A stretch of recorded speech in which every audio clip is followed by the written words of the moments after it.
Jake Paul. All day, every day. Why? Just think he knocks him out cold. Would you be willing to take the bet with Tyson Fury that's saying that Jake is going to beat you? No, I'm not worried about what Tyson Fury's got to say. That's what I'm saying. It ain't even about the money. I'm betting on myself. Yep. I'm focusing on myself. I'm fully betting on myself. I ain't worried about what anyone's got to say. So when I'm bouncing around the ring, jabbing, weaving, and doing all of these things, I know I can pick them apart and score points and make this a very, very big contest. Reports say Tyson Fury shocked everyone when he suddenly walked into the Anthony Joshua versus Jake Paul press conference, instantly changing the atmosphere. With cameras capturing every moment, Fury warned Joshua that Jake Paul is far more dangerous than people believe. He claimed Paul has the power, discipline, and confidence to cause a major upset. Fury even said he would bet £1 million on Paul to beat Joshua, a statement that sent fans and analysts into a frenzy. Talk about possibly Joshua using Jake Paul as a tune-up to fight you. What are your thoughts on that? I don't know about tune-up. I think Jake Paul knocks him out. Seriously? Yeah. Why so? What impresses you about Jake Paul? I just think Jake Paul would knock AJ out. I think AJ's a spent force, and I think Jake Paul's on the rise. And I like his new heavyweight look. Bit chubby, bit bulky. I like how Jake Paul calls out the full spectrum from featherweight. Anthony Joshua responded directly to Tyson Fury's £1 million bet on Jake Paul, knocking him out. Joshua said he is not distracted by outside bets or hype, and his only focus is performing in the ring. He dismissed the wager as meaningless, saying he prefers to trust himself rather than gamble. Joshua made it clear he plans to fight, earn his money, and move forward without getting involved in side drama or public predictions. Would you be willing to take the bet with Tyson Fury that's saying that Jake is going to beat you? No, I'm not worried about what Tyson Fury's got to say. That's what I'm saying. It ain't even about the money. I'm betting on myself. Yep. I'm focusing on myself. I'm fully betting on myself. I ain't worried about what anyone's got to say. He did say he's going to put £1 million on it. Would you be willing to take that bet with Tyson Fury? Respectfully, I'm not worried about what Tyson Fury's got to say, or I'm not here for any of that betting and nonsense. I'm here to fight, and that's all it is. Once I get the job done, I'm going to collect my check, cash it, and I'm going to focus on the next one. My bet is on me doing a number. Jake Paul is confident he can beat Joshua, claiming Joshua struggles with smaller fighters, which he believes gives him an edge. Analysts, including a commentator named Henry, have studied Joshua's past fights and noticed patterns against shorter opponents. While Paul points to a possible weakness, experts explain that Joshua's technique, strength, and reach usually overcome size differences. The debate continues, but Joshua's experience and training still present a major challenge despite Paul's claims. Tell you what, Anthony Joshua definitely doesn't struggle, and that's against guys who are of a similar stature to him.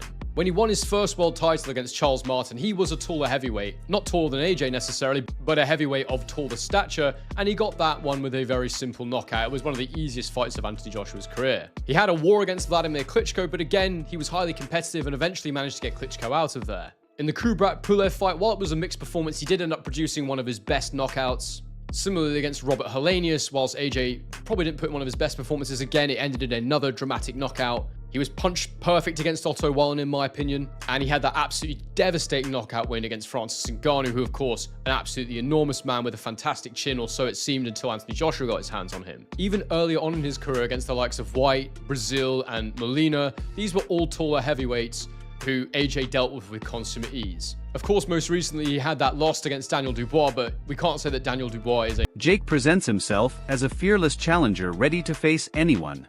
But behind that confidence, he knows the huge size difference he must overcome. He jokes about having to look up to make eye contact with Joshua, yet tries to keep the same strong energy he shows before big events. He wants fans to believe confidence alone can carry him through a fight against a former champion who has beaten top opponents.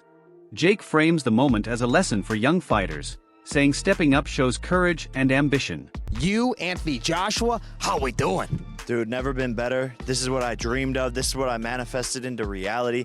I'm here to shock the world, inspire the next generation. We're in the Heat arena. I'm a big Heat fan. Miami's on fire. This is my first pro fight, was in Miami against Gibb. I'm bringing that same energy here. First round KO. And the Schmo interviewed you there.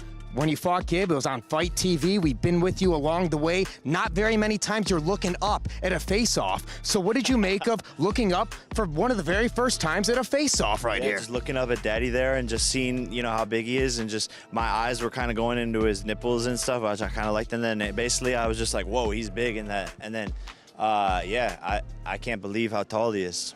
Is this chain really on the line for the winner? I don't know if it's confirmed, but I mean, I'm down. But he has to put something up too. There has to be something in it for me.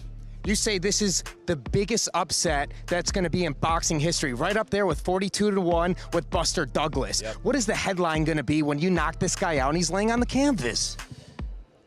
Matchroom CEO Frank Smith added new controversy to the Joshua versus Paul storyline, saying the fight is more entertainment than genuine competition. He argued the event is built for spectacle rather than skill, designed to shock fans instead of showcasing true boxing standards. Smith questioned how serious the fight really is, but added that he still hopes a Fury versus Joshua fight can happen. He called it the biggest matchup possible and said 2026 could finally be the year, though he warned that boxing is full of talk and many big fights never happen due to business issues. Sorry, just to silence all the doubters here. You know, a lot of people saying this can't be real. You know, Anthony Joshua going in there, it must be an exhibition, or Anthony Joshua's going to it's going to be choreographed, and Anthony's going to carry him through a couple of rounds. I know Anthony Joshua. Just to silence all those doubters, he's going to go in there to do a job, right? It's 100% real. It's 100% real. People asking why is it 8 rounds, not 10? Because I don't think it goes past the first round. So it's, you know, regardless, it's quite irrelevant. I think he steps across the ring and knocks him out. You know, but we're in for a bit of fun and everyone's going to be tuning in. It might not be fun for Jake Paul. I mean, it's serious entertainment, is it? Yeah, 100%. You know, look, I agree with you. I accept Jake Paul is absolutely mental for doing this. And I don't think he quite realizes. I think he's got people around him who actually are saying, you know, Anthony Joshua's chinny. He said it in interviews. It's quite wild, but you know, if that's the world he wants to live in, he'll find out on December 19th. And Frank, to finish with, the plan is still sometime in 2026, AJ against Tyson Fury. And Turki Al-Sheikh's working on that, is he? That's the fight we want to make. That's the fight we want to see. Look, we're all guilty of doing a lot of talking over the years and that not happening. So I don't want to talk too much, but that is definitely what we want to see in 2026. Joe Rogan says the matchup is extremely dangerous, calling it one of the wildest fight ideas in years. He explains that Joshua's size, power, and background make him a serious threat for Jake Paul. Rogan doubts any contract rules can reduce the danger, saying nothing can weaken Joshua's natural power. Rogan pointed to Joshua's knockout of Francis Ngannou as proof of how destructive he can be. He believes Paul should see that fight as a warning, because stepping in with Joshua is not just a challenge, it could go very badly. Anthony Joshua. Boy.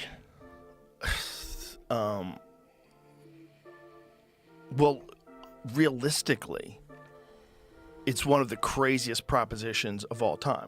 You take a guy who just had a boxing match that looks like a sparring match with a 58-year-old Mike Tyson, and then you're going to fight one of the absolute scariest knockout artists in the heavyweight division. Maybe we should watch the Francis Ngannou fight so you could see. Let's watch that real quick, just so you can see what Anthony Joshua is capable if he's fighting someone that's not in his league. Okay, look, Usyk beat him, and he beat him twice, and Andy Ruiz caught him in the first fight and dropped him and stopped him. It was spectacular. Andy Ruiz is super fucking talented. Usyk is perhaps the greatest heavyweight boxer of all time.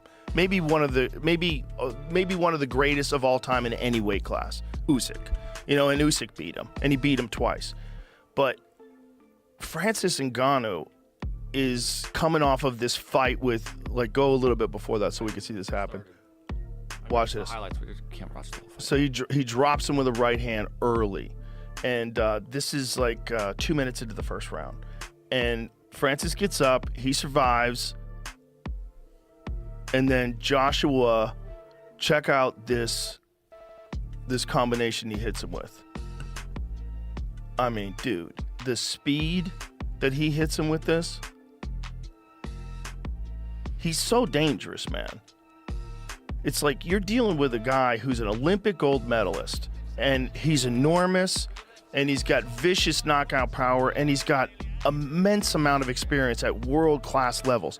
Just think about what we said earlier. Fought Usyk twice, fought Andy Ruiz. Brendan Schaub and Brian Callen have expressed strong concerns about Jake Paul's mindset going into the fight. They believe Paul's casual attitude may show he doesn't fully understand how dangerous Joshua truly is. They say Paul might be underestimating the threat, and jumping levels too quickly could end in a serious mistake.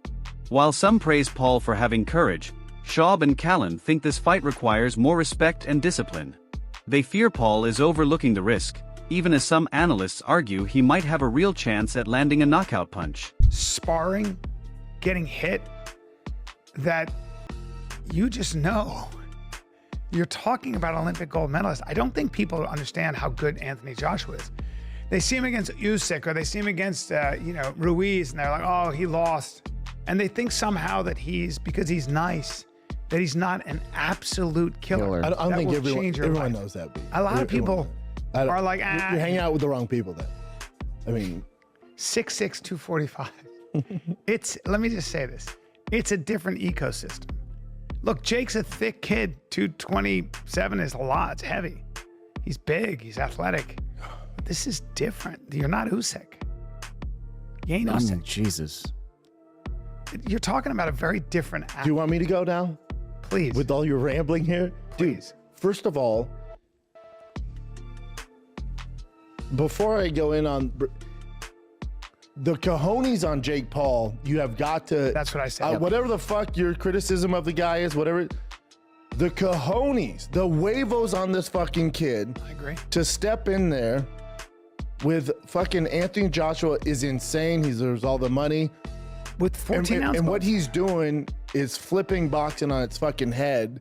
And this is exactly what he's there for. He's doing exactly what he said he was going to do. Kudos to him. Kudos to him. 100%. Now, what bothers me is when you and other people go, I mean, Jake's 6'1", 227. I mean, it's insane. The other guy's 6'6". Jake could be 6'10". I know. 300 pounds of shredded.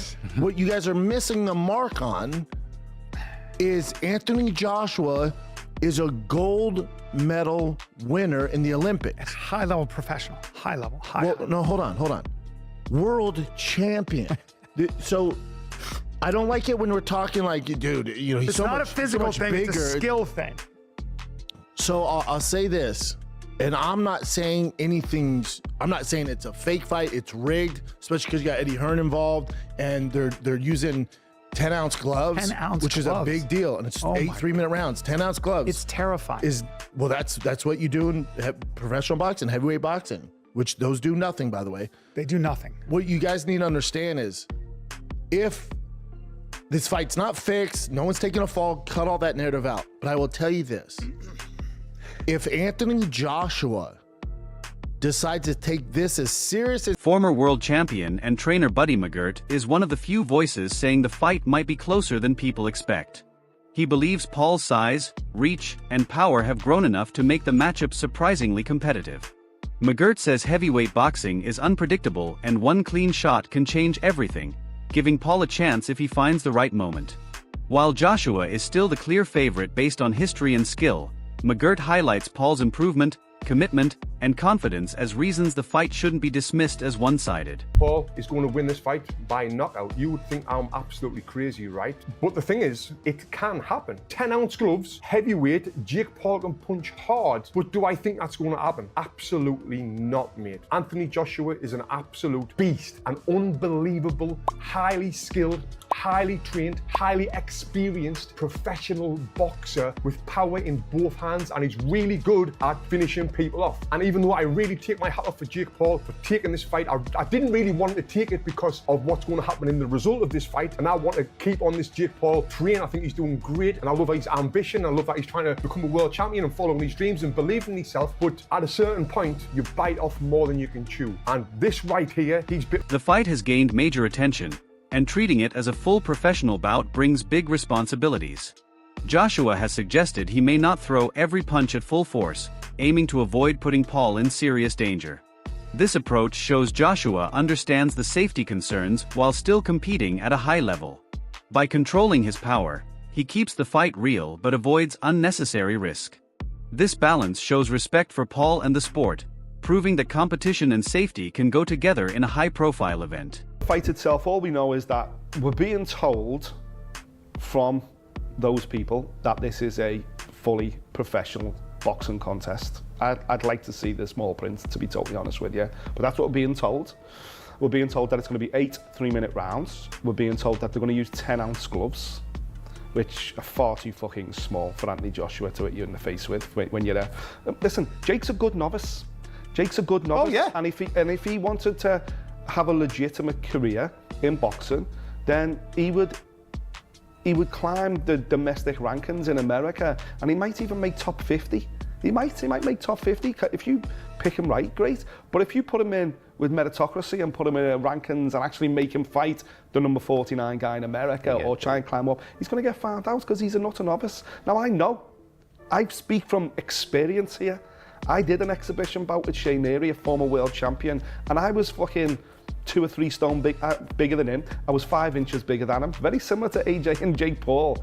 And I was a novice. I'd boxed, sparred and moved around my whole life, but I'd never been in a competitive fight. And we did it for charity.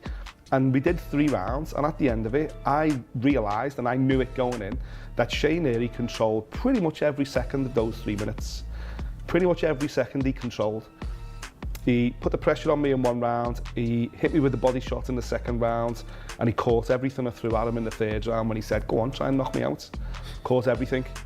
And, you know, in a similar vein, Anthony Joshua controls every second of this. Comedian Aries Spears caused a stir by saying that if Jake Paul somehow beats Anthony Joshua, the fight must be fixed. Spears argues that Joshua is on a completely different level compared to Paul's past opponents. Because of the huge gap in experience and ability, Spears believes a Paul upset would seem suspicious rather than believable. His comments fuel the ongoing debate about whether influencer boxing can ever match the authenticity of real heavyweight competition. Paul was supposed to fight Gervonta. Now he's fighting, what's his name?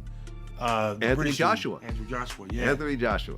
He gonna get mopped. According to betonline.ag, Anthony Joshua's has minus 2,000 odds. That means you'd have to bet $2,000 to win $100. If you think that Jake's gonna, what's his name? Yeah, if you bet on Anthony Joshua to win, yes, you'd have to bet 2,000 to get back 100. Yeah. Now, if you put your money on Jake Paul, he's plus 800. That means that if you bet $100 on him and he wins, you get 800 back. Let me tell you something. If Anthony Joshua loses this, the fight. What's your opinion? Can Jake Paul truly shock the world against Anthony Joshua, or is the size and experience gap simply too much? Share your thoughts in the comments below.